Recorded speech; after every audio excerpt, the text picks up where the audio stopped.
are, darling, 4 weddings. Here are Rocky 4, 5, 6. Excuse me, I bought this video from you last Saturday. So? Well, I can't understand a word. Train spotting? Not surprised. All talking in Scotch, ain't they? No, I mean, it's the sound. Yeah. It's hopeless. It's absolutely hopeless. Yeah. No trains in it either. I suppose that's my fault as well. Here you are, darling, $4.99. Well, the picture's rubbish as well. Well, that's your tracking, mate. Well, it's all right on my other videos. Tracking's touchy. Be careful. Most pirate videos are unwatchable, and there's no comeback. Got a receipt, eh? Got a receipt? Look, you said last week. Said's no good, mate.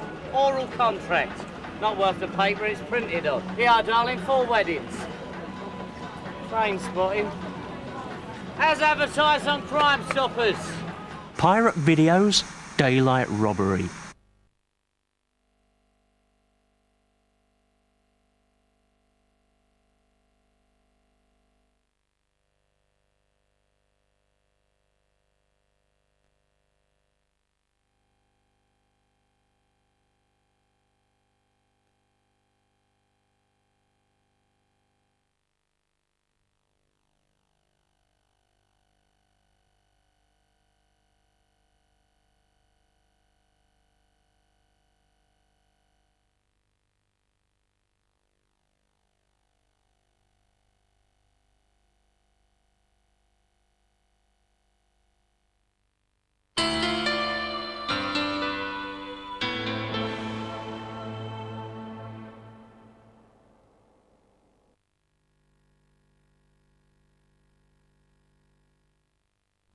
Hello, I'm Anne Malone.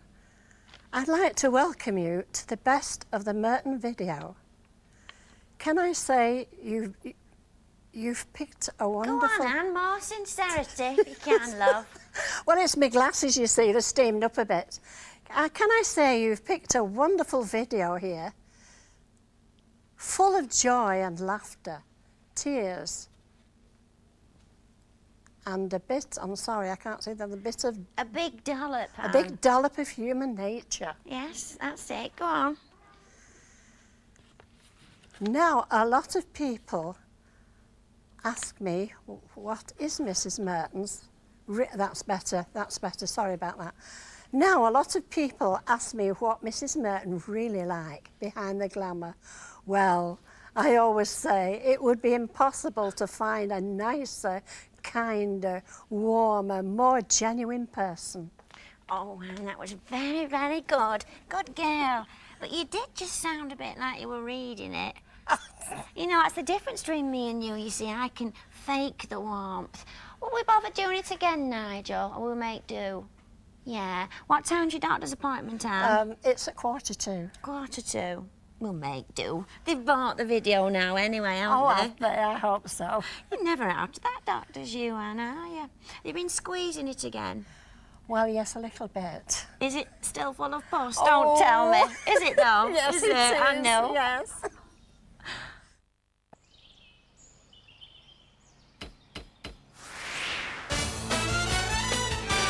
Put the washing out in range.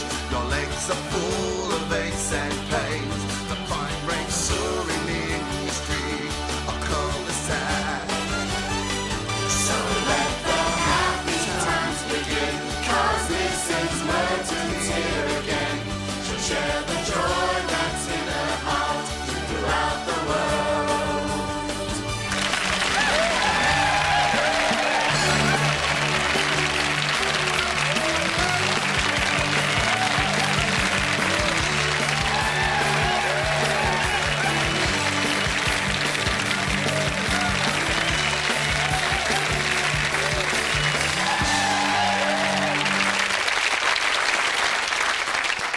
Hello, I'm Mrs. Merton and welcome to the show.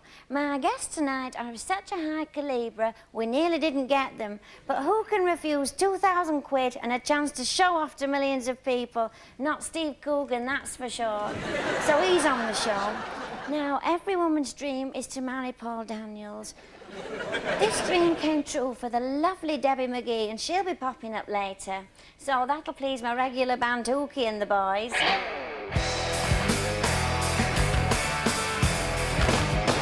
about musical, that. They didn't half perk up a bit when I told them Debbie was on and you can't move here for the stench of Old Spice. You know, normally they don't wash. But without further ado, here's a man who came third in the Olympics, but he's coming first here tonight. Ladies and gentlemen, Chris Akabusi.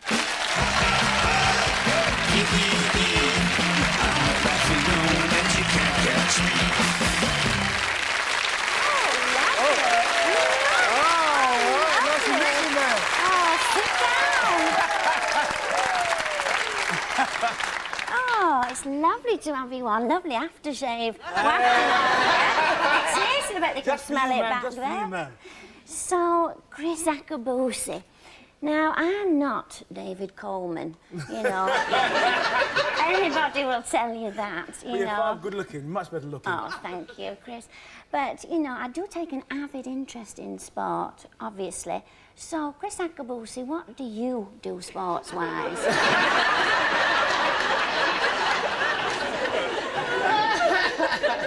Well, I've just been transferred to Man United. I'm playing centre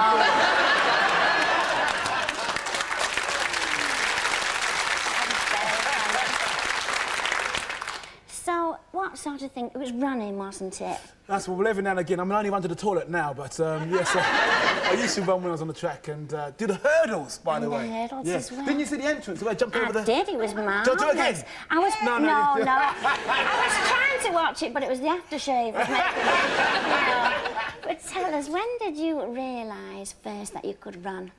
I suppose really it was my mother who realised because I, you know, dribbled down her breast when I was... No, that's breastfeed. I was a breastfed baby, you see, that's what I meant. Oh, wait. But actually, no, I wasn't actually asking you that. Take me through a typical race. You know, you're all lined up there with your feet in them clamps. What's going through your mind, Chris Akabusi? Not too much, to be honest, because obviously, you know, this is the big thing. And all of a sudden, you hear the sort of starter say, "On your marks!" And it's like...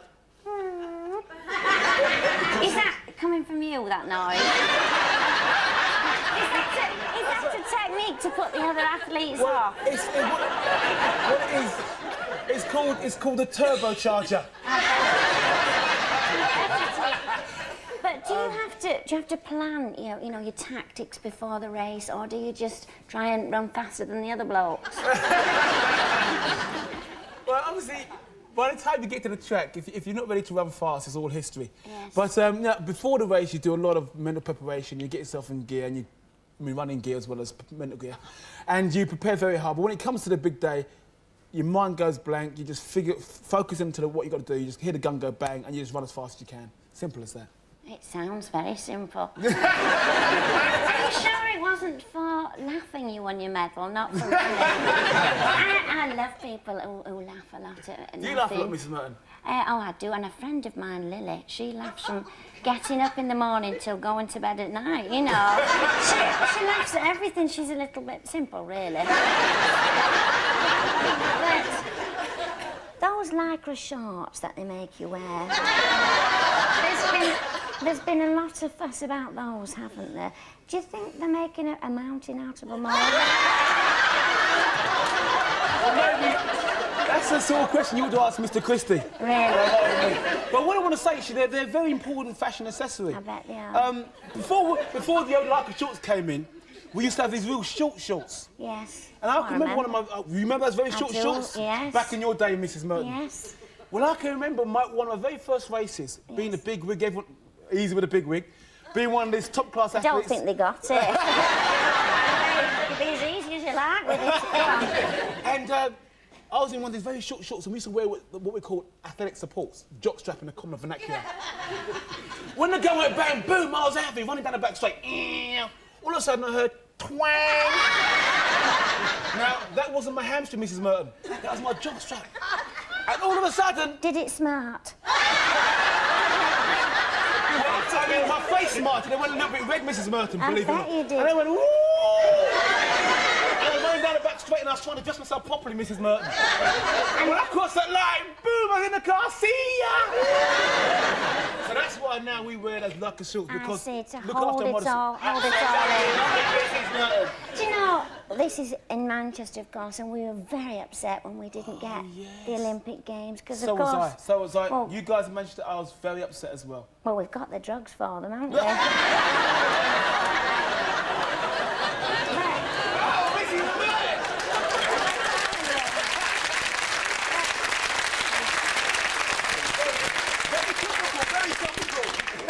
But do you ever breathe in, Chris? You present record breakers, don't you? Right. What's that all about then? Breaking records, yeah. Yeah, well, I mean, it's a show that's been going on for a very long time, even when you was a little girl. Well, maybe not quite when you were a little girl, Mrs. Merton, but it's been going on for a very long time, and I've been involved in the programme for the last 2 years. Yes. But you know what strikes me? When people break those records, isn't it a coincidence that Norris McWhirter's always there? He's all over the place. He's all over the place. Knows the man. He knows it's intuition. He knows. In fact, you don't know Mrs. Merton, but he's going to be here tonight because yours is going to be a record-breaking show, Mrs. Merton. Are you on something, Chris? I'm in Manchester, so it must be in the air. I think it's it. But my friend Lily, she tried to get into the Guinness Book of Records for having the longest beard in the Northwest.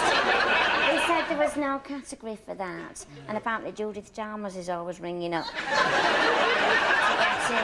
So something there for you to think about. But when they don't actually break these records, you can't help but laugh, can you? You know, when you think of the time they spent practicing. That's life, though, isn't it? I mean, a record wouldn't be a record if it wasn't hard to break. No. So that's a good. That's what we say to all our record breakers: is that if you don't do it, don't worry. Thousands have tried and thousands have failed. Welcome to the bunch. And does that help them? No. No. Can I say to you, most sportsmen, you know, they don't have personalities. Sebastian Coe springs to mind here. But can I just say, and this is why I like you so much, you're oozing personality out of every orifice. Can I just blow my nose? Ladies and gentlemen, will you thank Chris Akabusi?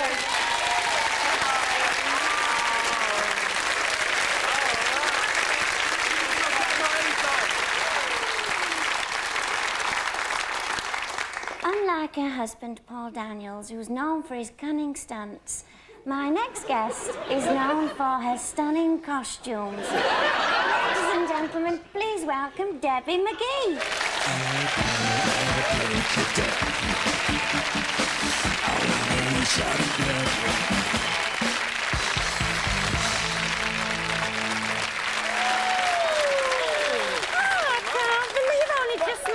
This is my Christmas present all over again.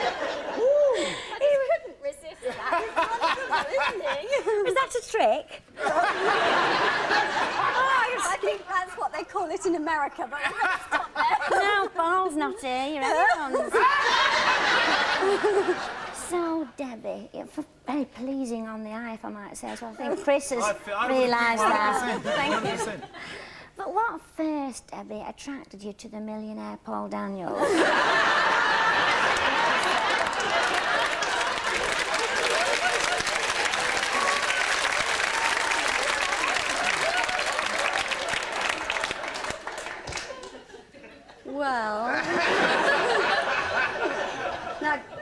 Well, do you really want to know Yes, the truth? I do. Paul married me for my money.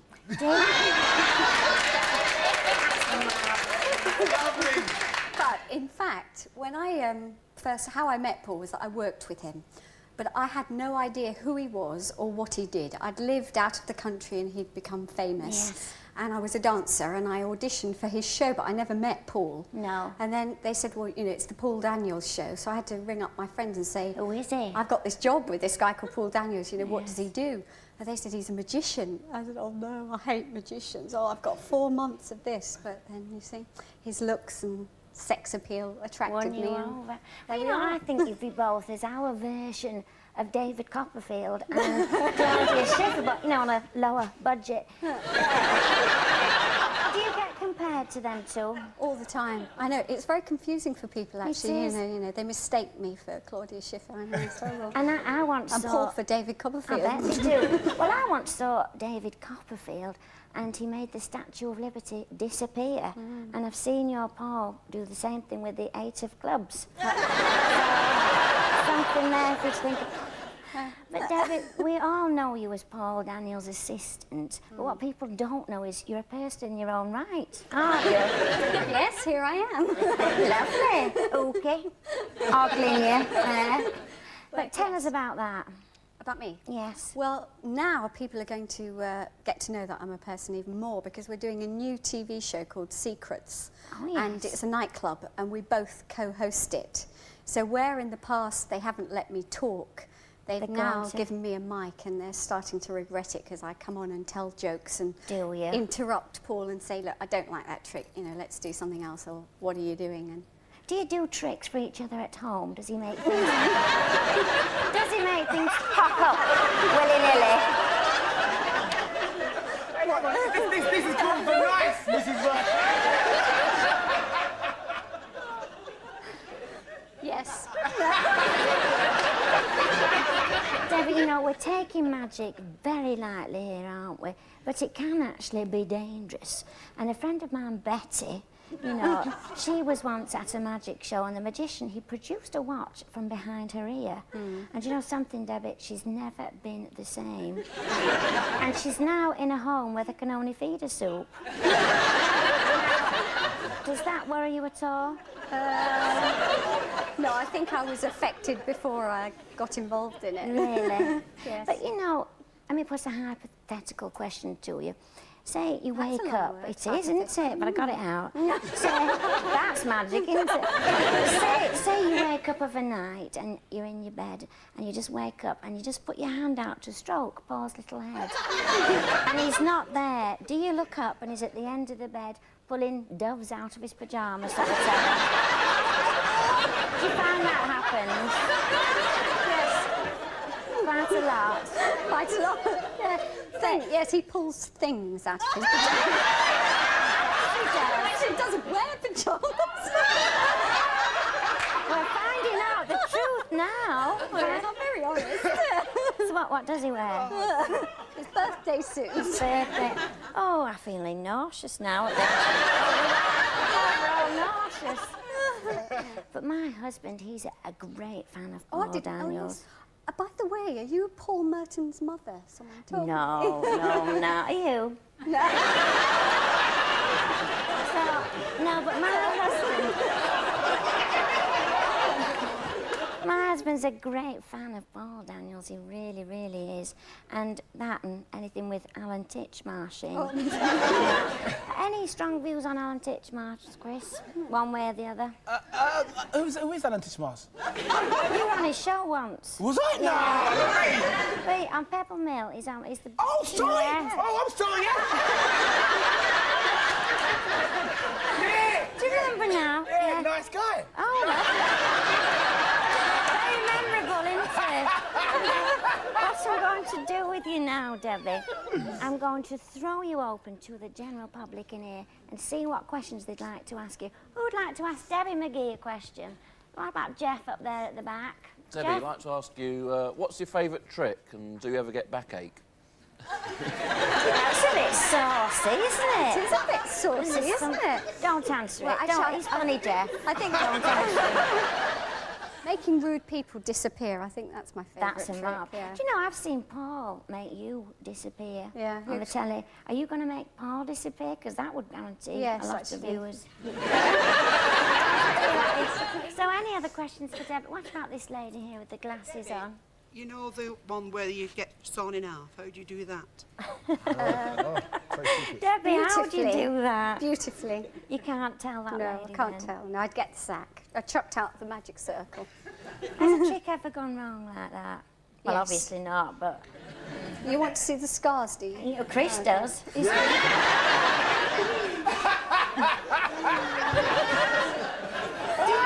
is too much! We flew up. This is really funny. We flew up on the same plane together, but we With the didn't same know. crate of lager. No. We didn't know who we were. That's Oh, right. yes. So we both smiled and said hello. How'd you do? And we came out of the airport and headed for the same taxi man, you know, that Oh, had yes, the yes, TV yes. company. And we both looked at each other and thought, oh, we're travelling together. And then you got the little ding. It's you. And he said, oh, and it's you see. And So I then- take it you'll be staying in the same hotel tonight. Need we say more? Back to Paul Daniels. I think you've forgotten for the moment. No, but you know when you're assisting him, you always look very, very glamorous. You always look Thank you. lovely. Do you choose those outfits yourself, or does Paul have a hand in it? I choose them and I have them made, so I'm sort of involved with the drawings and buying the fabric and everything. Lovely, lovely. Yeah, it's fun. Ladies and gentlemen, will you thank the lovely Debbie McGee?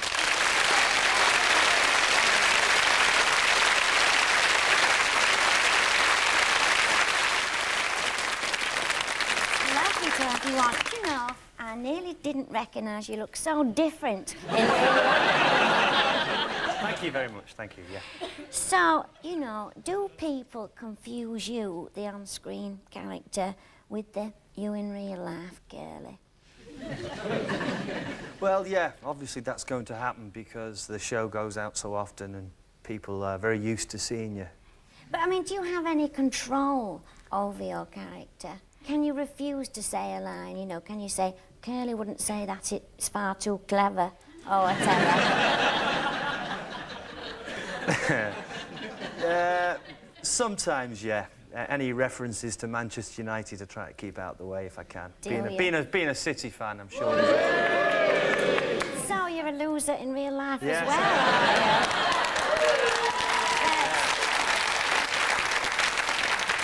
Yeah. They do say that the only way City are going to get into Europe is if we write a really good song. But, you know, when you were, you know, a young boy at school, did you ever think that, you know, when you grew up, you'd be in people's homes 3 times a week, you know, playing a gormless fool? Well, I did consider being a burglar, yes, so that's the only way I'm going to get into people's houses 3 times a week. You know, you're very funny. Is the street one big, happy family, do you think? Yes. Is it? Do you think you'll ever, I don't know, leave the street, say you had some lip implants or something, I don't know. Did you ever see yourself leaving it? No, I quite enjoy it, what I do. I enjoy the work that we actually put out. I think it's a very nice thing to be associated with a programme which has no edge to it. Emily Bishop. Now, you know, she's a queer fish, isn't she? Because, you know, you knew where she was when she was, you know, working as an accountant for Baldwin's factory, but now she's a loose cannon, isn't she? Yeah, well, you know, I mean, she's been through a lot. What about Reg Holdsworth? Ah, well. I mean, do you get asked to, I don't know, open supermarkets if he's not available? On occasion, yeah. I mean, Ken Morley, it is rumoured, would go to the opening of an envelope. But now this is a real treat for everybody because you don't only do great acting, do you? You've got something else that you're very good at, haven't you? Shall I tell them all what it is? Please, go ahead. Singing. Singing. And playing the guitar. And playing the guitar, yeah. Curly, is there any chance that you could play for us tonight? Well, a little tune. I feel we can talk, don't you? No, I want you to sing. I'll do it for you. Would you? Would Yeah. you like that? Yes. Oh. Shall I get? Well, here's the guitar. Oh, thank you very much. It's a country song. Country.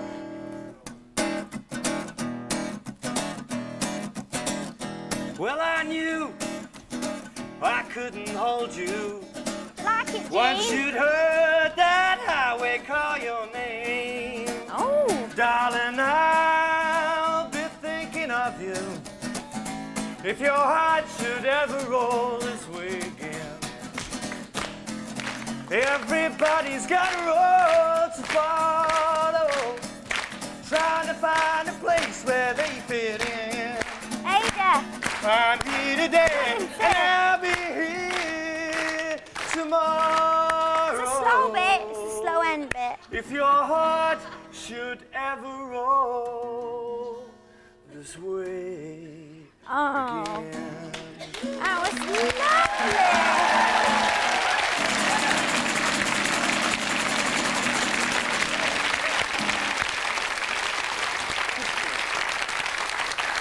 You've made a lot of old people very happy. Lovely. So, there, Curly, holding his own in public. With you guys, ladies and gentlemen, Curly Watts.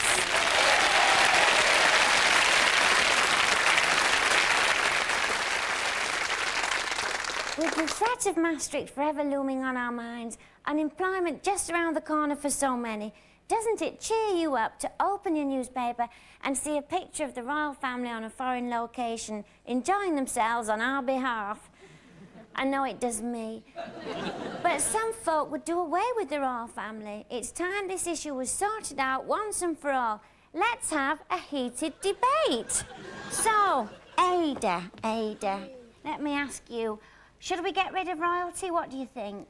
No, we shouldn't get rid of them. No. But they could go out of sight for a while, couldn't they? At your house? Sort themselves out. No, shut the doors in Buckingham Palace. Really? And sort themselves out and then come back. When about then? How long should they go away? Oh, leave them for about 10 years. So, would you like to be Queen, Ada? No, I wouldn't. No, why not? I think royalty is good. Yes. When we look on them as royalty, but now there's got people involved in the royalty that aren't bred to be royalty. Yes. Who exactly is this then? Fergie.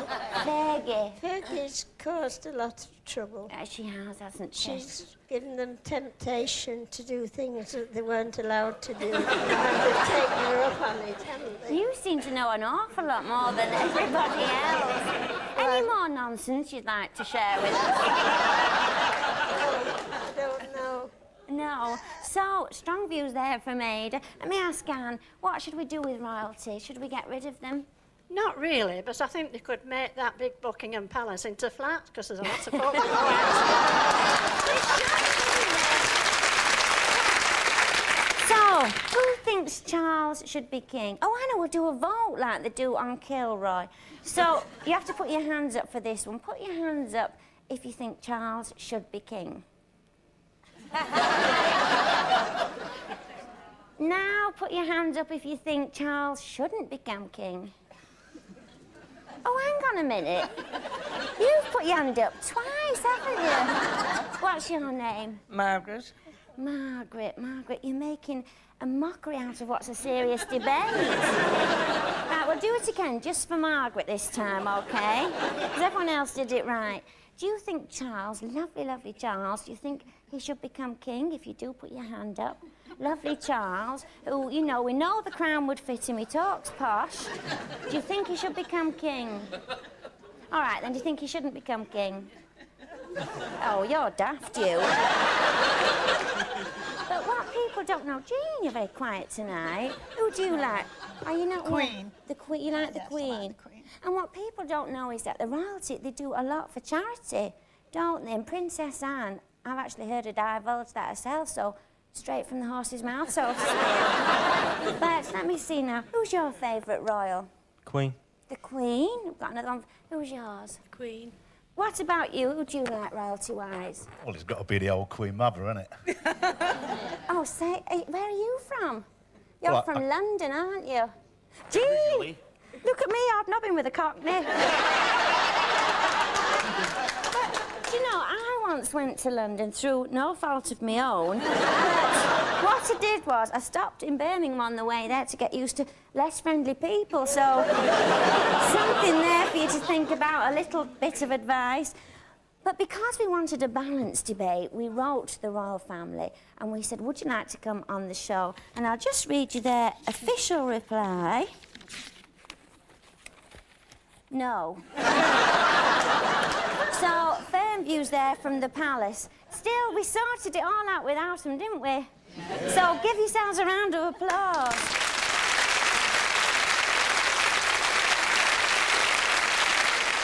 A lot of people say to me, we'd love to see you interview Michael Jackson, popular singer, come dancer, come friend to animals. See what you'd make of him and his funny little ways. So this week, I inquired as to the cost of transporting him here for the evening, and I don't mind telling you it was a 4-figure sum. So instead, I decided you could make do with Derek Jameson, and with the money we've saved, we've treated Ada to a new artificial hip.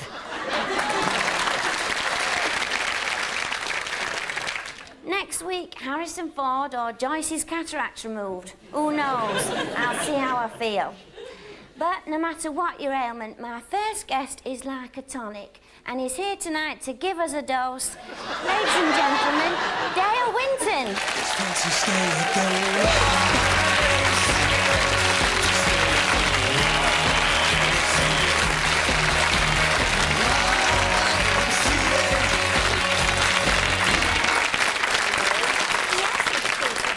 YMCA? Didn't know you were going to do that.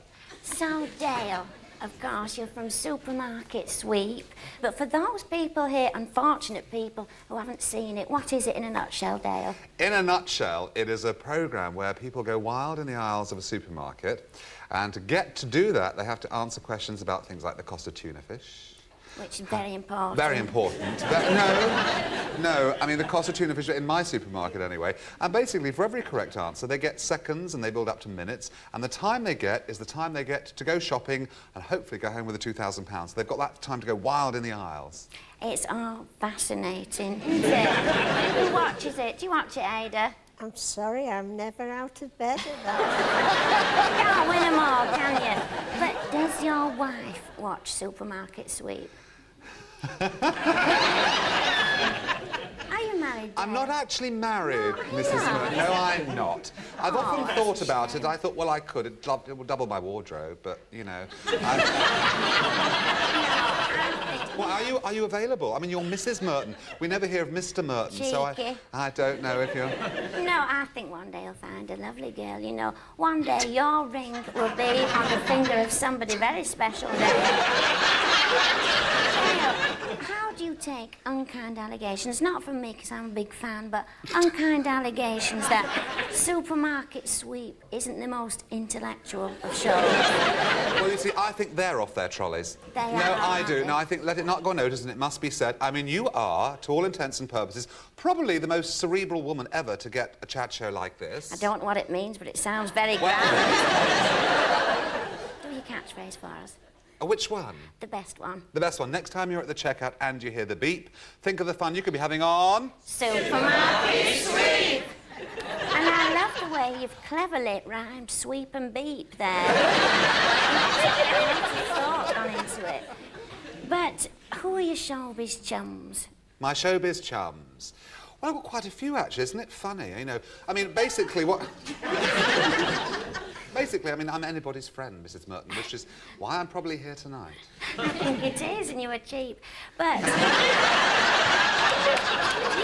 you know Barbara Cartland, don't you? How do you know I know Barbara Cartland? Somebody told me you know her. Tell me. She rings me up for makeup hints. Does she? She... Have you ever seen it without makeup, or were you too scared to look? Yes, I have, and she is a vision. She's still as beautiful as ever. You don't really... I mean, when I say a vision, what I mean is... A sight. You are the type of person you can wear any colour, can't you? Because not everybody can wear any colour. Judith Chalmers springs to mind. But I don't want to delve into that bag, so to speak. I think that what one wears within one's own kitchen... You know, what you wear when you're polishing your Formica is between me and my... Well, you know. She knows what I mean. I don't think anyone else does. Have you got an eye for a bargain, Dale? Yes, definitely. Definitely, I can spot. When I'm shopping, if I go into a supermarket and someone's carrying 8 items in the 5 items or less counter checkout, I can spot them at 50 paces, and I tell them. Do you? Oh, I got there. Oh, what? I bet that scares them. Oh, it does. Do you know what I do in a supermarket, Dale? You go shoplifting? No, actually. But if I see something that's priced too high, you know, that I change think it's the price? I swap the stickers. And that's not stealing, that's economy, I think. In this day and age, what with the threat of Maastricht and everything. You know, what do you think? Well, I think that there's a lot to be said by that. I get very annoyed. I check sell-by dates myself. I'm very cautious, and I can spot a tin of tuna or sort of like a ready-made chicken tikka that's well past its sell-by date. I hone in on it from 3 aisles away. Do you ever think you lead, perhaps somebody might say, a quite sad sort of life? Do you know what I'm going to do with you now? I'm going to throw you open to the audience tonight in here. So has anybody here tonight got a question for Dale? Bernard, have you got a question? Yes, for how Dale? much do they pay you for doing supermarket sweep? Far too much money than I probably deserve, Bernard. Probably far too much. But I never discuss my money. I never. Of course you don't. About £1 a show, is it? Any other questions for Dale from anybody? What about Jean? What would you like to say? Do you use a lot of cosmetic makeup on your face? Yes, I'm afraid when you get to the advanced stage in life as I am, then you have to sort of as much help as you can possibly get. I'm basically pulled, tugged, powdered, and in 3 hours before I go before a camera. Jean, you could do with a bit, if you don't mind me saying.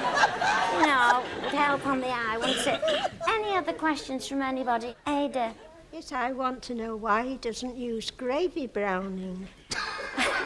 Why don't you use gravy browning? Ada wants to know. Well, I do, actually, as it happens, but on the less sensitive areas of the body. Poor Ada there, still as confused. Do you like Dale, Ada? I get it out of a bottle. So Ada gets it out of a bottle. There, lovely. Dale, before you go, I know everybody's wanting me to ask you this. Do your catchphrase again. Next time we're at the checkout and you hear the beep, think of the fun you could be having on... Supermarket sweep. It never wanes. Ladies and gentlemen, will you thank, he won't be a bachelor long, Dale Winton. Lovely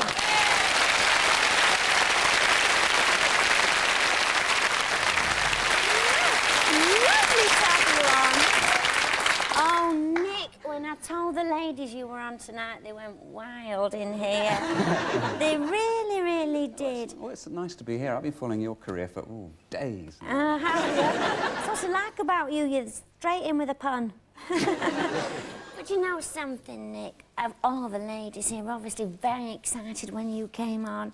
They really were. And I don't want to waste you now we've got you on, but Ada's a very big fan of yours, and she'd love to come and sit next to you on the sofa. Ada, would you like to sit next to him? I would. Would that be okay? Oh, it'd be lovely. Ladies and gentlemen, Ada. Go on,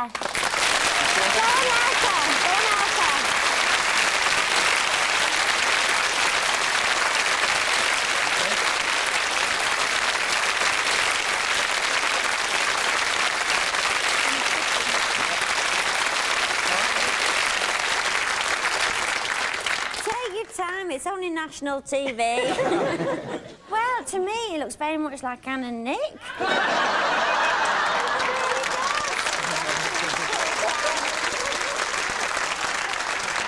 Anne will be very flattered by that. But, of course, you and Anne, we see you all the time on TV, don't we? Do you get on well? Oh, yeah, very good mates we are. Yeah, have a lot of laughs. Have you ever, I don't know how to say this, but consummated your friendship? Well, we've had a lot of drinks together, you know. Have you? Yeah, oh yeah.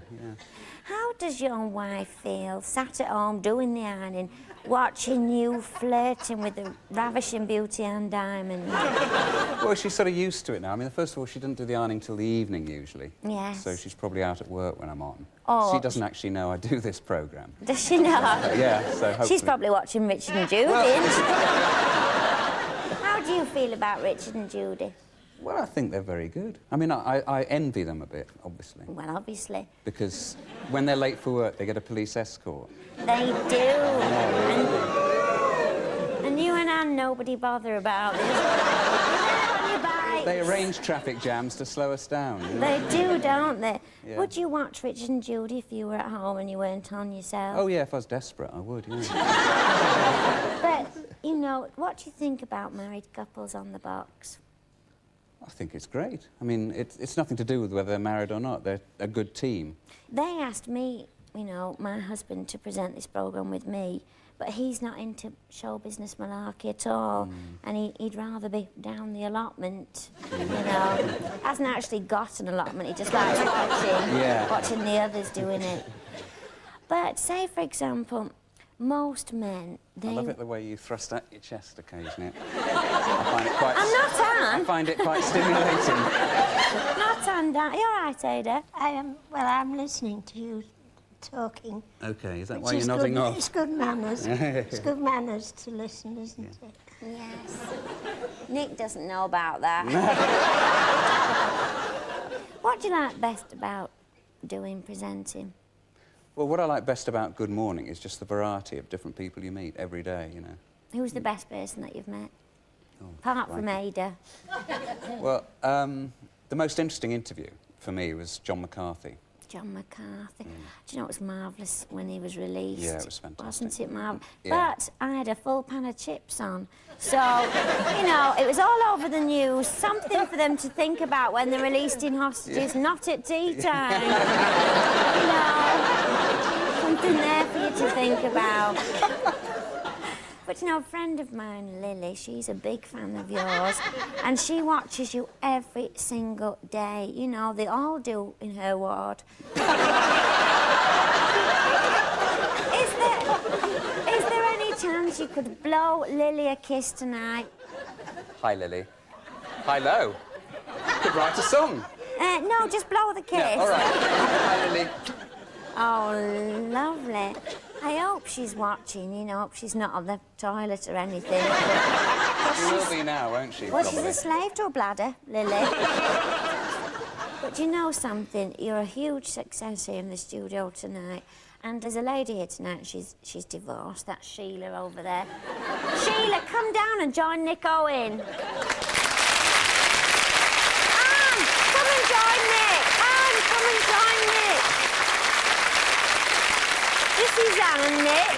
This is Anne. Good job, everybody. Sit next to... I think Ada's going to have to move up a bit now. It's lovely. a bit tight, isn't it? On Yeah, you know what you look like? James Bond with all the Bond girls. You really do. Do you know, it's like Beatlemania with you, isn't it? They're mad for you.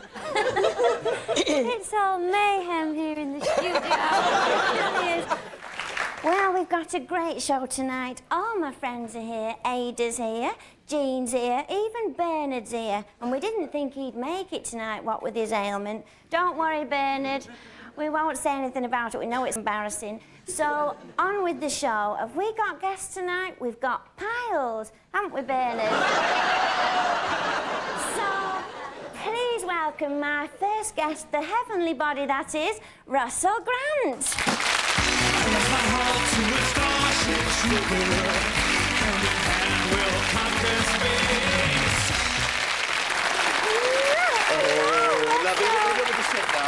Anyway, you like there, near me. That was ever so continental on both cheeks. Oh, I know. It's been a long time since I've had a kiss on both cheeks. I bet it has. Well, these cheeks. So let's start off. Now, I'm a very, very big fan of yours, Russell. I really am. Don't make me laugh, Mrs. Merton, because you do, you know. Well, I think your horoscopes are very, very accurate. So, you know, how long does it take you to make them up of an evening? A long time. Oh, Mrs. Merton, I'll have to have a polo. You give me dyspepsia. I like you so much. Actually, it doesn't take very long, because I gather that you're a Capricorn, Mrs. Merton, aren't you? Yes, I am. That's a very, very nice sign, because it's the sign of old age. You carry it off beautifully, darling. And you know, what are you, an Aquarius? That's right. And I was reading somewhere that meant you're ruled by Uranus. Is that true? We're back to that original thing I said, you see, being kissed on both cheeks. Yes, indeed. Do you think they'll ever find a little man on Uranus? They probably will. It'll probably be an American, won't it? You know, it always Well, is. maybe. But tell me about star signs, you know. Actually, I was looking at your aura as I came in. And what did you see? I saw, like, an advert, and I saw you saying, and this one's got wings. Did you? I did. And I think that it's move over Claire Rayner. And it's time for me. I mean, could you not just say that for us, Mrs. Merton? By the one with... Really, really. You don't think no, so? No, I don't hold with all this sanitary wear. No, it's not. You like the stuff that stays up by itself. Russell, who would have thought it? But of course you do the horoscopes in the paper, don't you? I do, my darling, yeah. And you know, your column, it really sticks out, I've always said. I bet you can't see it yourself.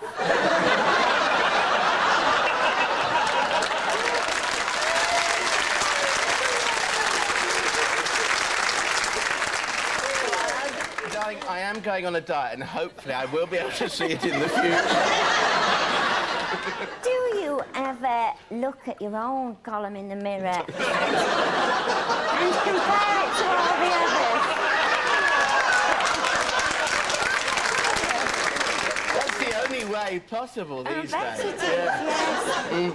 But tell me... You are so wonderful. Go on. Tell me about star signs, because it's possible to get people wrong, because I always thought a friend of mine, Lily, I always thought she'd be a Pisces, what with her smelling of fish and that. It turned out she was an Aquarius, you know. It seems to me that it's quite obvious that you attract Aquarians. I mean, you've got Hooky there, you've got me, and you've got your friend Lily. I don't think Hooky smells of fish, though, does he? Oh, he does. Why do you think he's so far away? Just start something. Are you all right, Bernard? Yes, now. Do you need a cushion or anything? Are you all right? Yes, I'm fine. Oh, lovely. You do appeal to the more mature audience, don't you, Mrs. I Merton? do, don't I? But tell me, were you interested in astrology as a child, you know? No, it was later on. It was about the age of 15. I can't talk seriously to you, Mrs. Merton. I think what you'll find is that in my biography, that there's a lady called Zia Szymanski who was a bit like Marianne Faithfull. She was dressed all in leather. Yes. She had a big helmet on. Yes. And we were at... Oh, just have to bring that up. Polos are wonderful, darling. Lovely. What is it that's ailing you exactly? Well, it's dyspepsia. Dyspepsia. It happens, you see, when I'm kept away from food for more than 4 seconds. And it's happening now. Well, it is. I've been kept away by at least 8 seconds. But go on, Mrs. back Merton. with this boring story about that woman. Yes. She was the one who actually introduced me to astrology. Her name was Rita Szymanski, but she became Zia. Yes. Because her numerologist said that her name was better as Zia than Rita. Really? And she taught me. And were you studying your charts at the time then, were you? I was more into psychic work then, with a lady who looked very similar to you, actually. Really? A wonderful lady called Doris Stokes. Oh, Doris She was a Stokes. Capricorn too. Was she? And she was very, very psychic. Oh, but that's I think smart. that you see, I think this is a vocation. Yes. I mean, shouldn't we just sort of be silent for a second and see what you can pick up? I can't see you polos. No, we haven't done it. But is it, you know, you do all these predictions, is Yeah. it possible to predict the start of a lady's menopause? Or is it best to ask a doctor? Yes, the best way to actually look is to actually look for the moon. You see, the moon travels around the same amount of days as it takes for a lady's. Don't thingy. mention it. No. Don't say it. No, All my best friends not, are isn't in, it? no. I know, I don't want to upset Ada. But, you know, Mystic Meg, for example, we see her every week on the lottery.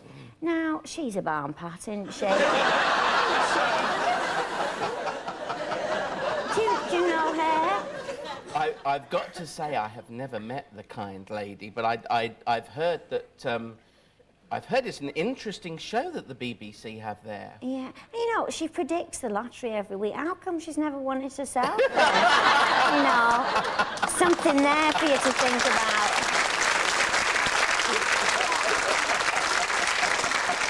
You know what I'm going to do with you now, Russell? Oh. I'm going to throw you open to the audience in here and see what sort of questions they'd like to ask you. Now, what would you like to ask Russell? What do you predict for hockey and the boys in the future? Oh, Oh, well, I think Dr. Hook is going to go a long way, don't you? Do you? I think he's going to go a long way. I see Salford. So, this lady here in the front, she's dying to ask a question. Hello, my dog. Really, I am, yes. Is it true you have crystal balls?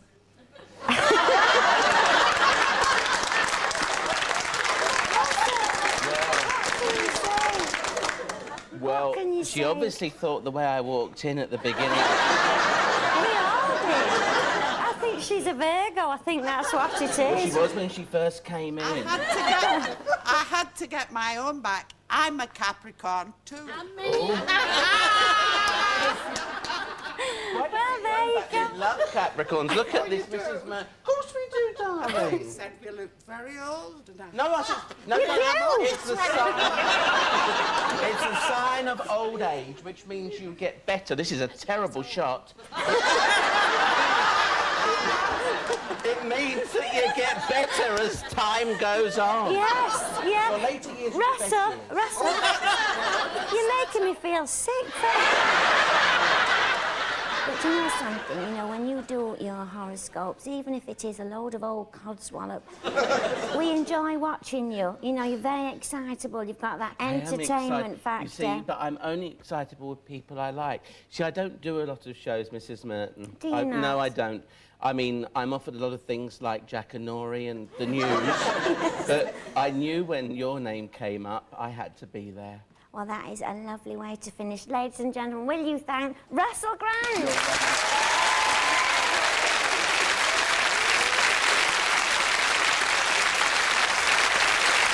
My next guest is a very fetching lady indeed, and I caught Ookie and the boys looking through the keyhole of a dressing room earlier, along with the producer and the director. In fact, the only person who wasn't trying to glimpse the stocking tops was Russell Grant for some reason. Will you welcome the former Ladybug, Countess Bienvenida, Sokolov?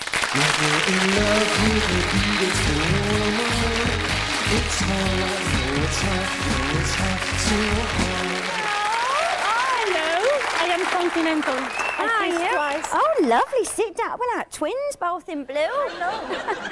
But you are very beautiful, can I say? You're absolutely kind. lovely. Thank you. Especially after Russell Grant.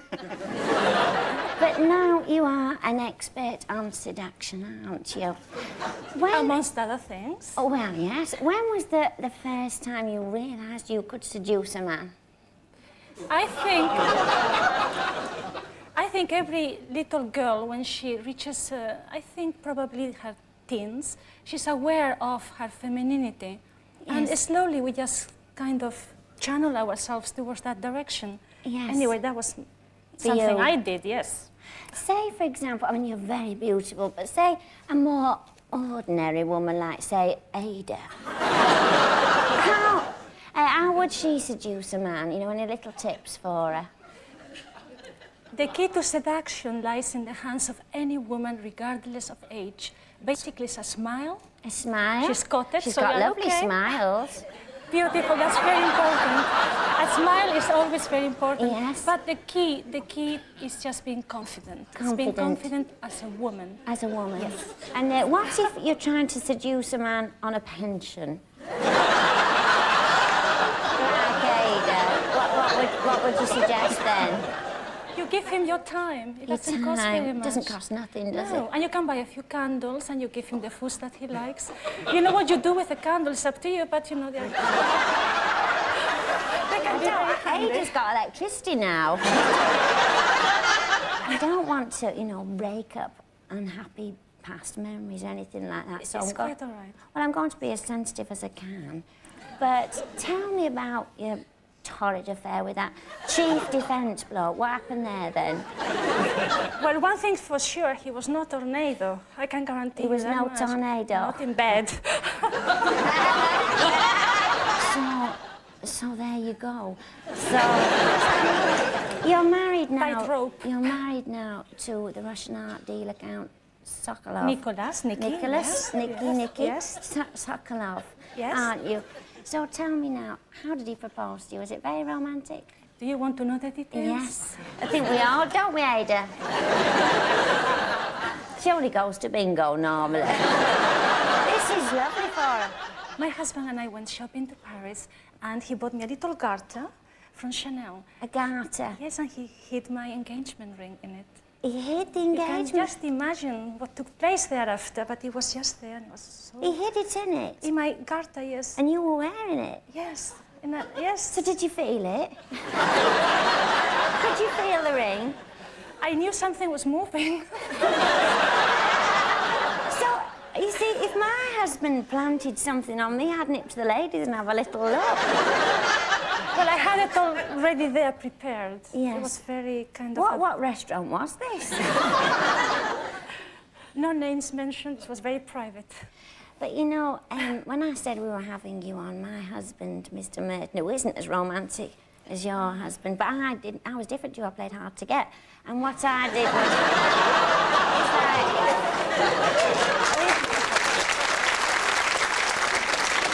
with Mr. Merton, you know, made him wait years before he heard me say those 3 little words, if you must.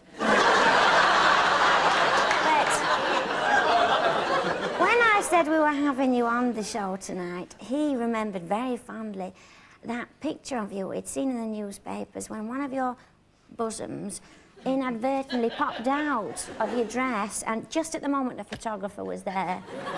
What happened then? He wasn't just there. They were following me everywhere. Following I you? couldn't breathe. I couldn't move. Well, it's no wonder they popped out.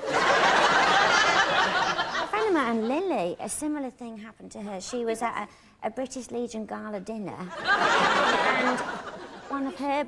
Pardon? What did she lose? Well, one of her bosoms. Oh, God. You know, it came loose, it separated itself from her cleavage, and it went full pelt into the gravy.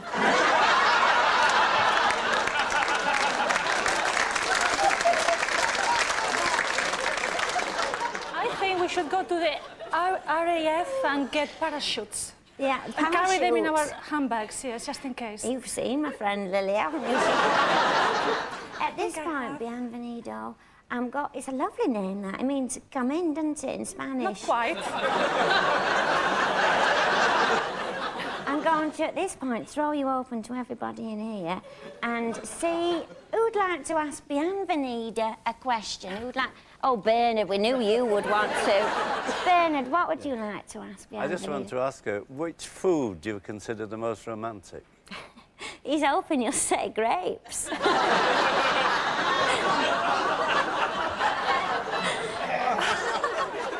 Which food? Grapes only apply if you're taking a bath together. A bath together? Oh, Bernard. It could be arranged.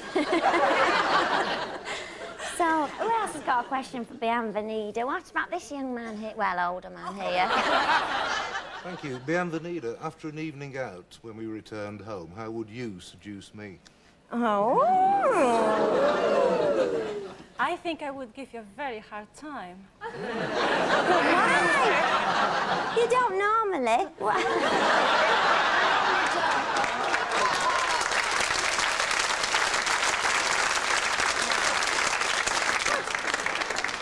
But you have such a lovely accent. You know, everything you say sounds sensual. It really, really does. Say this for me. Say, come into my boudoir, my darling. Come into my boudoir, my darling. Oh, lovely. Ada. Sounds different, doesn't it? Eh? Sounds different. Does sound different. More romantic.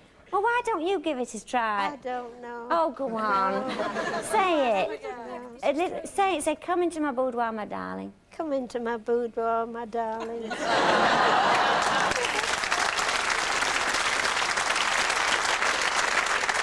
Not quite so inviting, though, was it?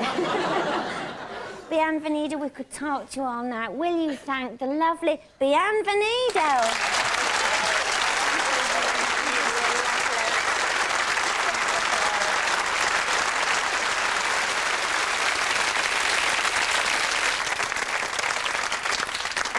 I've done it once, Jean's done it 3 times, once in Scotland. Bernard's done it, Ada's done it with an able seaman.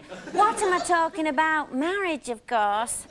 Our marriage is made in heaven. Let's have a heated debate. So, let me see.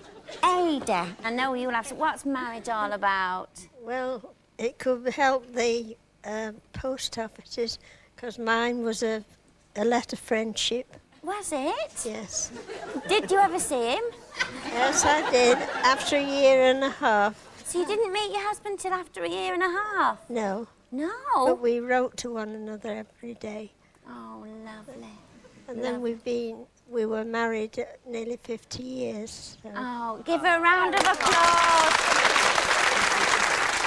Let me ask Anne, marriage, what's it like? Well, it's OK if you get the right fella, but today they don't seem to believe in marriage, do they? They They don't. have a try. They try it first. Then if they like it, then they do it. It's gone out of fashion, hasn't Yes, it, marriage? I'm afraid so. I'm very sorry about that. Oh, well, it's not your fault. No.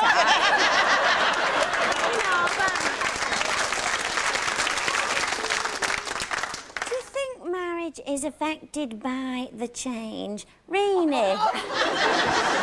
Rini, you've just started the change. And she's too embarrassed to tell her husband about it. But it's something for ladies to think about. You know, if you're too embarrassed to tell your husband, put a little sticker on the fridge door. You know, that's what I did. But we have with us tonight, we do have with us a divorcee. Sheila. Sheila. Yes. Hello. You're a divorcee, aren't you? Yes. Now, obviously, that's very upsetting. The man you've loved all your life leaving you. Yes. Was it for a younger woman? Yes. Probably more attractive than you. But could you talk us through the worst bits? Because you know what we could do? We could get a close-up of you if you start crying like on Kilroy. So tell us, what were the worst bits about the divorce? Well, I'd rather not bother, really. You spoil spots, no wonder he left you. You're selfish, you really are. But I don't normally do this sort of thing, I really, really don't. And this is quite personal, but I just want to say that to my husband, I don't often say this, but Mr. Merton, I love you.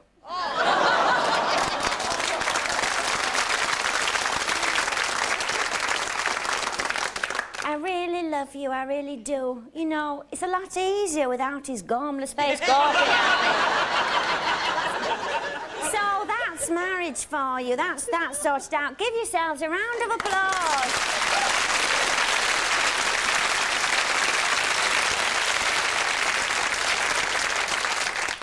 My next guest was brought up in the circus knowing nothing about politics. From such humble beginnings, he's now gone on to number 10 Downing Street, where he visits his brother, John Major, the Prime Minister. Will you welcome the Prime Minister's brother, Terry Major Ball?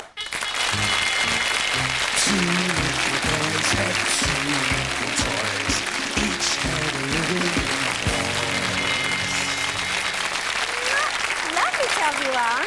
Sit down. Nice to be here. Do you know something? You're the spit of John Majors. You really are. A little bit fatter, A I'm little afraid. bit, A but bit fatter. Ada, isn't it like John Majors? Yes. The Prime Minister. He is. Jean, what do you think? Spitting image. Bernard? He's breathing. He's... But do you ever get mistaken for John Majors and get pelted with eggs or whatever?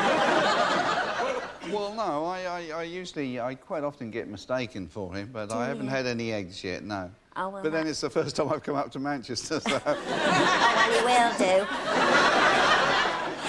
But let me take you back to your early days. Your father's there on the trapeze. Your mother, she's there with the stool taming the lions. You were little Johnny, you're there cleaning out the elephant cage or whatever. Did you know then he'd become Prime Minister one day? What, when he was born? No, when you were cleaning out the elephant cage. You must listen to me. No, the stage, the trapeze was at the start of my father's career when he was a very young man. A matter of about, I suppose, about 4 years or so. 4 years, yes. So, all the circus and all the elephants and... Yes. All that are long gone, you see. But we like to think it's all real. We do. It's a lovely picture in our minds. But, you know, John, does he ring you up the night before the budget, perhaps, and say, nip down to Threshers?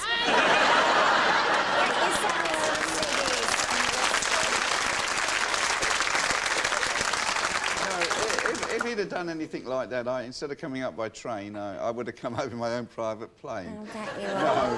What do you do, Terry Major Ball? What do I do? As little as possible most of the time. Are you twins?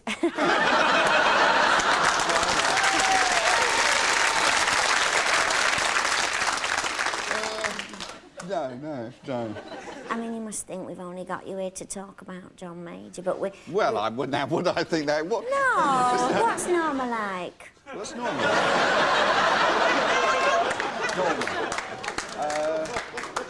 Well, she's a lovely girl. She's an attractive lady. She's an intelligent lady. She was a domestic science teacher, so she's a very good cook. Good cook, lovely. She's a good dressmaker. Yes. Everything you could want. Everything, yes. Yeah. Everything you could want, yes. Does John know how much you like her?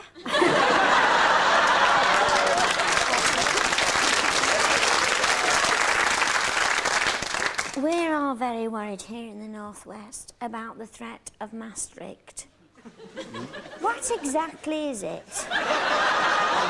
I think it's a bit like mad cow disease. I don't think I should worry about it too much. Well, shall we leave it all to your John to sort out? To be honest, I could talk politics all day. I do find it very, very fascinating. I really do. But do you like animals? I like animals. Why are baboons' bottoms so red?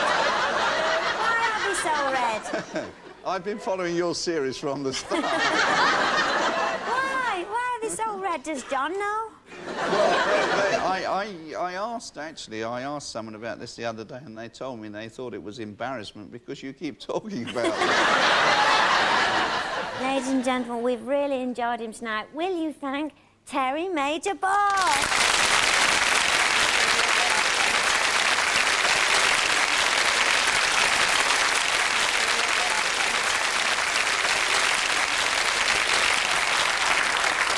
Hello, Ned. It's lovely to have you on. Not nearly as nice as it is being here. Oh, lovely. See, that's what I like about you. You're a very witty man. I think I have had funnier things written for me than that. I think of you, you know, as the thinking man's Bobby Davro. Thinking man's Bobby Davro's father, I think, probably. Oh, Grandad. But you're famous, of course, for your anecdote. You know, we all love anecdotes. Who'd like to hear an anecdote about posh people in the theatre?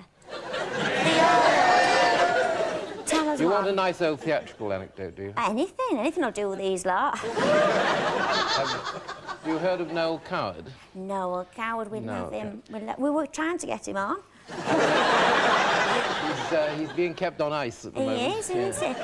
There's a nice one. He had a godson. It was Laurence Olivier's son, Richard. And yes. Richard was about so high. And they lived in Brighton, just up the road from St Dunstan's, the home for the blind. And Coward was taking Richard along the front one day, and two little dogs were doing what I can only describe in a lady's company as making love. And the little boy was fascinated by this. So he looked up at his uncle, his godfather, and said, Uncle Noel, what are those two little dogs doing? And Coward thought very quickly and said, one of them is blind, and the other one is pushing him the entire way to St Dunstan's. Oh, Ned, I've got a theatrical anecdote for you. Oh, good. One time I was at the theatre and I dropped my Maltesers and they went all over. Ned, it was so funny. Could you use that one? It's really a question if we have another edition. I think probably... Well, some Maltesers and some fruit bonbons. I think perhaps the children's version it would be good for. Who you do a book about anecdotes, don't you? Who's got an anecdote for Ned's book? It doesn't have to be about just theatrical things. Could it be bingo? I've got quite a nice Sebastian Coe one. Do you know who Sebastian Coe is? Yes, I do. I know him very well. He's supposed to have turned up at Lord's on one occasion, and he went to the wrong gate, and he was a bit late. Yes. And the club servants at Lord's are notoriously rude, and poor Sebastian is supposed to have said, you know, here's my ticket, I'm late. And they said, wrong gate, go around the other side. So he said, but, you know, I'm terribly late, and I've got an invitation, it's very rude, and the match has started, and I want to get in. They said, go around the other side, and he made the fatal mistake of saying, don't you know who I am? And they said, no. So he said, I'm Sebastian Coe. They said, right, you'll be able to run round the other gate all the quicker, won't you? But, you know, a friend of mine, Lily, she loves anecdotes, you know, she's always telling anecdotes, but they're all about her getting her head stuck in a lift, you know. What do you think of that, then? Well, I think the whole book of Lily, it sounds a bit like part of the Bible, doesn't it? The book of Lily. But I think that's your responsibility rather than mine, really. I don't think I quite feel Lily's humour in the same way that you would. Do you think that because yours are all theatrical, do you think the theatre... Well, Sebastian Coe isn't notoriously theatrical. I mean, he's political now. He's actually become an MP, theatrical, you know. political, it's all the same to us in the Northwest. But, you know, do you think that theatre is a London thing? Do you think it's just for posh people? No, absolutely not. No, I've got a very successful play running in the West End at the moment called A Passionate Woman. Really? That started at the West Yorkshire Playhouse. And it's it had a saucy, huge is it? success there. It's very saucy indeed. Is yes, it? Yes. Oh, Ned. That's why I thought it would appeal to you. It's a sort of saucy in a family way, rather like your show. Oh, really? But what people think of you as a sort of a witty raconteur, not a sort of a dirty old goat. You've just told us you are. You don't know a lot of my friends. But do you love it, all the theatre stuff? Yes, it's quite fun. We have a particularly nice cast. There's a nice boy called Neil Morrissey in it. There's another boy called James Gaddis, Alfie Lynch, who was a big star before you were born. He's in it, and Stephanie Cole is transcendent. It's a very good evening out. That's why the coaches are rolling up at the Comedy Theatre, Panton Street, SW1. And is there anybody in these coaches?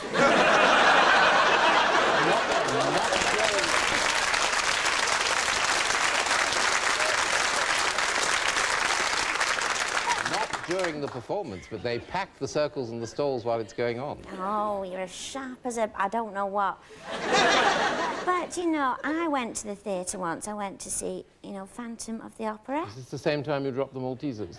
No, that was... Well, I went twice. I've just done a lie on national TV. I've been twice, but when I went to see Phantom of the Opera, I don't know, you know, the Frank Spencer's in it, and he does singing with a mask on, you know. Not as funny as when he wears his beret. But who's got an anecdote for Ned? Any sort of an anecdote? Let me see. Roy, you would have one, wouldn't you? Roy, what's your anecdote? I'm better late than never.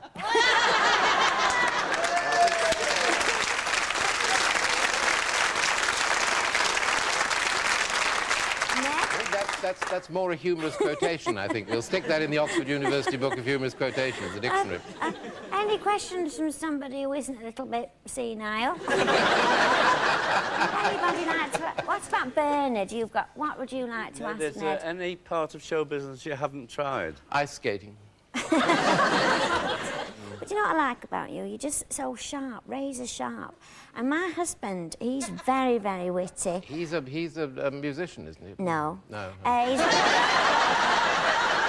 works in a hardware store. Not a musician. How does he? But can I tell you, when my friends come round, when all my friends come round, he's very funny. And you know what he does? He gets his hand like that, and he goes like that, and he makes like a trumping sound. So he is a musician, really?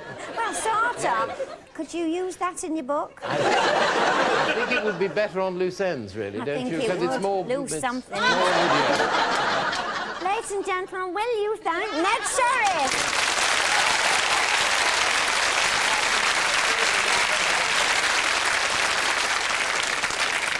Well, Ned, you've probably woken up with my next guest. I know I have. He bends over backwards to please the housewives of the nation. Let's get physical with Mr. Motivator.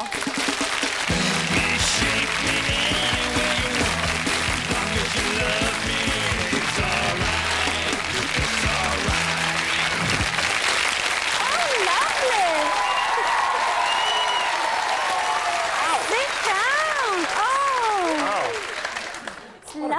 Brilliant. You're a huge success already.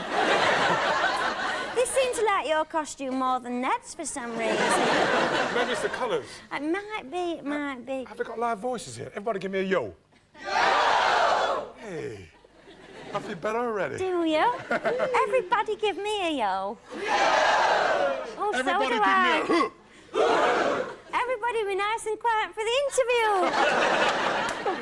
So you are a picture of health, aren't you? You're so energetic, you know. It's lovely. I see you every morning, you know, and I think my husband, he's like always a little bit stiff in the morning. You're very lucky. How are you? So energetic every morning. I love mornings. Do you? And I love what I'm doing. Do you? Just like you love what you're doing. No. Yes, no, it's a lot of money. That's Is it? what. Yes. I do mine for love. Do you? Mm.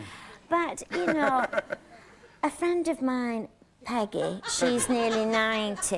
Yeah. You know, and she's bought one of your exercise videos. Is that the new one, Mr. Motivator's MOT, or is it BLT? No, it's BLT. BLT. BLT, yeah. And why do you think that? Because she can't do it, she just likes ogling it. What do you think your appeal is? Because watching sometimes can make you feel good. Don't you ever watch and feel good? Yes. Yes. But I make you a part of my daily routine, you know. That's a good start. And then I get out of bed, you know. Mr. Motivator, I'm assuming it's not your real name. Derek Evans will do. Derek Evans, but Good bit of Welsh there. keep fit with Derek Evans. It hasn't got the same impact, has it? But tell me this now. A friend of mine, Lily, Another friend. she does, well, not that much exercise, but she does a special exercise where she picks up a £1 coin with her bottom. Now, is this something she's seen you do? It's... No. I think you should go one better. I could get you to pick up the sofa. What do you mean? Sit down. Okay. Now, squeeze. What am I squeezing? Squeeze Okay, and I'm lift. squeezing. Go. And And what's it done? the sofa moved. You're bonkers, aren't Totally. you? Were you doing it, Ned? No, I was just holding the I want to see this in quite the get there. lycra crack. Yes. You've met my friend Lily earlier. But what motivates Mr. Motivator? Do you know, I'm proud of that question, Ned. It'll go in your book. Go in the book of quotations, I think. Yeah. What did you think, Ed? Did you like that question? Great. What about you, Jean? Wonderful. Bernard? Oh, I'm in favour of it, yes. Forgot what it was now. What motivates Mr. Motivator it was? What motivates Mr. Motivator? Basically, the desire to get everybody thinking about being more active and enjoying exercise and realising that it can make your life a lot better than it is. Do you believe in, like, positive thinking? Yes, I think that's important to have positive thinking. If you think negative about anything, you will all of a sudden not achieve the things you want to achieve. Well, there's a woman in my group and she believes in positive thinking.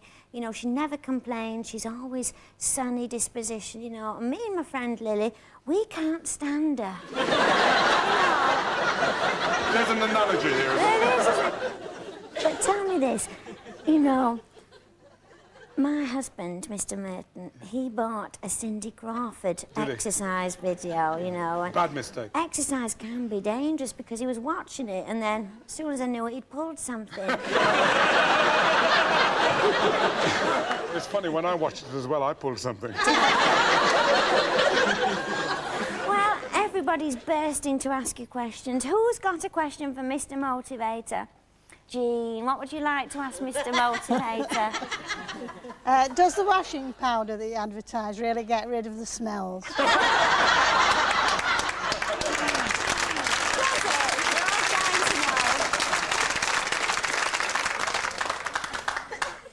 I don't have any stains to get rid of, but it keeps the colour nice and bright. Oh, lovely. Do you know, if we could bottle what you've got, you know, it would be marvellous because you're teeming with it. You really are. Would you buy a bottle, Jean? I would. What about you, Hookie? Would you buy a bottle? I'll have a dozen. Anything out of a bottle, these lot.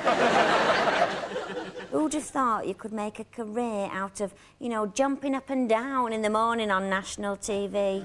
And I think all I'm trying to do is we're now in the 90s, and I think people need more motivation than ever.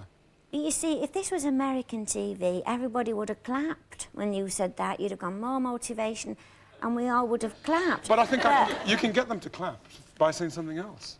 Yeah, but you see, in the Northwest, we're not that fussed. We'd rather settle back and have a pie.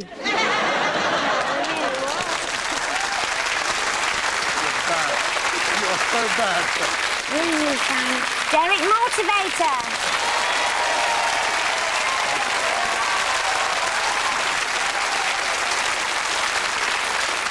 Now, next guest started off putting on funny hats and doing silly voices to entertain his family. He now entertains the nation doing exactly the same thing. Let's have a madcap 5 minutes in the company of award-winning funny man, Steve Coogan.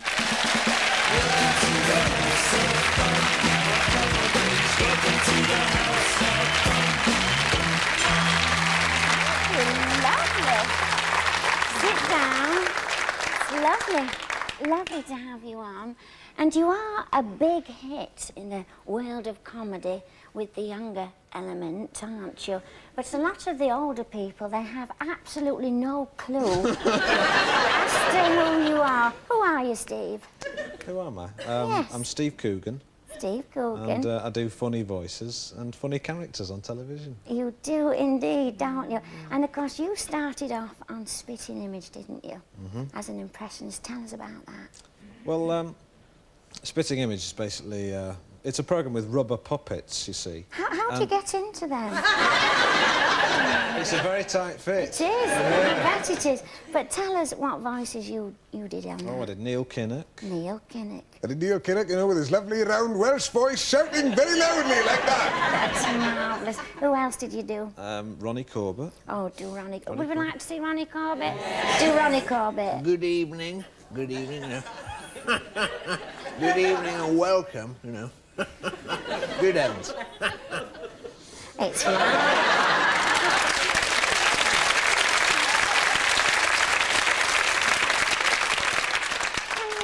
Can you do Frank Spencer? Oh, go on, we'd love to see it. Because a lot of these older people tonight, they've come a long way in a specially adapted coach just to see you. And it would be a treat for them. Do you want to do Harold Wilson as well? Yes, all the topical one. Do right. Frank Spencer. Put it over there or do it in the morning. I wish they'd bring him back. But now, of course, you've started moving on to do characters, haven't you? And you do Alan Partridge, which is a made-up character who hosts a chat show. Now, that's a very unusual idea, isn't it? But very successful. Tell me, did you enjoy playing Alan? Oh, it was great fun. It was great fun. Because, of course, you get to make fun of your guests. And you enjoy that, do you? Sound familiar? No, not at all. No, I did watch it and I thought it was very, very good. But, you know, I think you will be as big as Mike Yarwood one day. I look forward to that. Everybody loves to laugh, don't they? We all love to laugh. Do you think that's helped you in your career as a comedian? Yeah, because, you know, it's a very... Because you know that if people are laughing at what you do... They like it. They like it. And if they're not laughing... They don't. They don't laugh. But, you know, now you've got all this newfound wealth, all this money, you've not gone and blown it on a fast sports car like a Porsche, have you? Anything like that. What car do you drive, Steve? A Porsche. Was that your Porsche you were driving earlier? Only I saw Hooky and the boys, they were putting a stripe on it with the keys. So you've them to thank for that. It was. So you've them to thank for that. Oh, Steve, hang on a minute there. Now, you're doing very well, don't go. Nick, has that Debbie McGee gone? Yes? Oh, do Paul Daniels for us. We'd love to see it. Now you will like this. Not a lot, but you'll like it.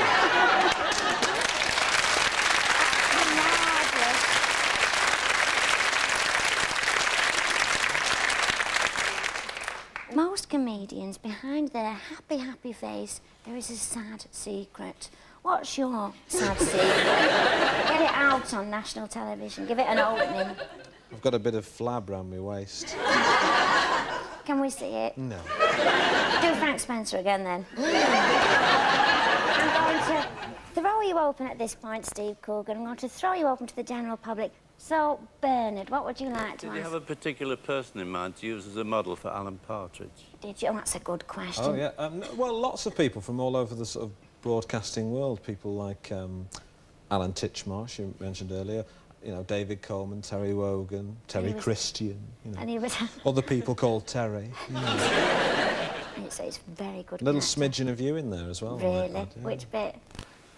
Any other questions to Steve Coogan? What about this lady here? Steve, can you do Jeremy Paxman? Jeremy Paxman? Yes, and now on Newsnight, he'd sort of accentuate the odd word for no apparent reason, you know. So, sorry, is that not funny? No, it was very good. It was very good. I'm just desperate trying to remember who Jeremy Paxman is. I'm sure it's just like him. Like Jeremy Beadle, but a bit more serious. Oh, can you do Jeremy Beadle? No. Oh, that's a shame. So, Steve, it's been lovely to talk about you. And did you ever dream years and years ago you'd be on the same show as Chris Akabusi, Debbie McGee and a big tall man? Did you? I did, funnily enough. But you know something, Stephen, I really mean this. You don't look out of place. You really don't. Ladies and gentlemen, Steve Coogan.